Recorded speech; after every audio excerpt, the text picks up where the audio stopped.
Welcome. We've got some thrilling Arsenal news lined up for you, so stay tuned until the end to catch all the latest updates. And don't forget to leave 300 likes to keep us motivated in bringing you the latest Arsenal updates. Arsenal welcome Crystal Palace to the Emirates Stadium on Tuesday evening for a mouth-watering Carabao Cup quarter-final, with the winners booking a two-legged semi-final spot against Chelsea. The Gunners are chasing their first League Cup triumph since 1993, having fallen at this hurdle last season, while Palace arrived buoyed by their shock FA Cup victory in May and a stunning 3-0 upset over Liverpool at Anfield in the previous round, though their form has dipped with just one win in 8 European outings and a heavy defeat to Leeds at the weekend. Mikel Arteta's side will be without several key defenders including Ben White, Gabriel and Christian Mosquera, plus Kai Havertz and Max Daumann, but they boast an impressive recent record against the Eagles, winning 7 of the last 8 meetings across all competitions.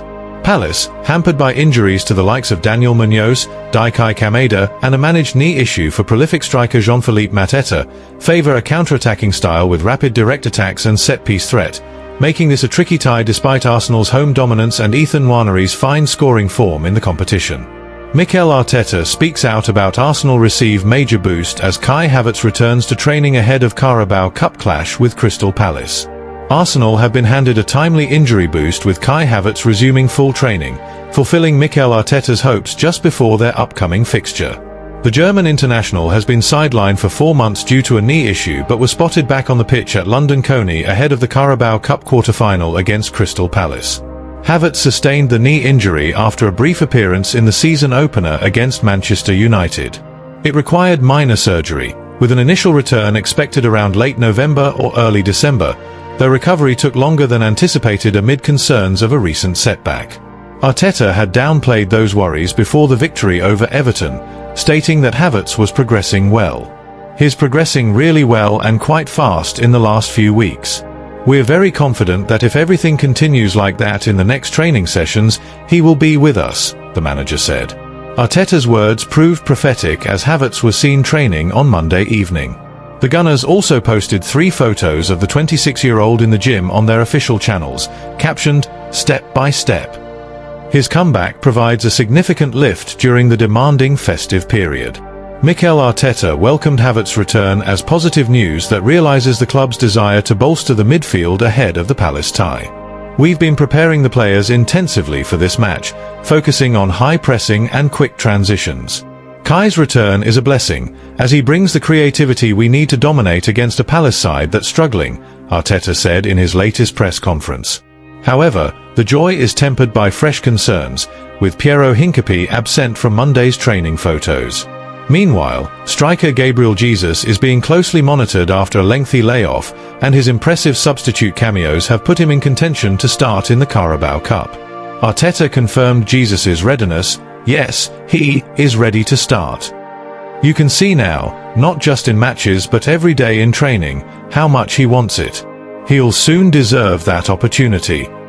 This offers welcome options despite ongoing injury issues. The Gunners continue to miss Gabriel Magalhaes, Christian Mosquera, Ben White and Max Daumann. The former has been out since the November international break, but Arteta remains upbeat. He's pushing hard as he always does when sidelined, and his progress is very good. He's doing sessions on the pitch, so he's not far off. "We have to assess the final rehab stages, but we're quite positive," Arteta noted earlier this month. Arsenal hold a strong chance of reaching the Carabao Cup semi-finals, facing a Crystal Palace outfit depleted by injuries and likely fatigued.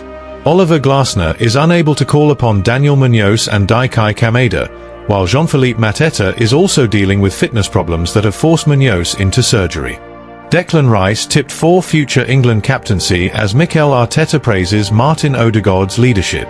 Arsenal bounced back to winning ways with a hard-fought 1-0 victory away at Everton, courtesy of a late own goal, after a disappointing display against Wolves had raised concerns about their Premier League title challenge. The Gunners now sit 2 points clear of Manchester City ahead of their next league fixture at home to Brighton, while they return to action on Tuesday evening against Crystal Palace in the Carabao Cup quarter-finals. A win would see them reach the last 4 of a competition they haven't lifted since 1993. Amid Arsenal's push for silverware across all fronts this season, attention has turned to the leadership qualities of midfield duo Martin Odegaard and Declan Rice. Former Gunner Wayne Rooney has tipped Rice for a prominent new role, suggesting the midfielder is the natural successor to wear the England captain's armband once Harry Kane calls time on his international career.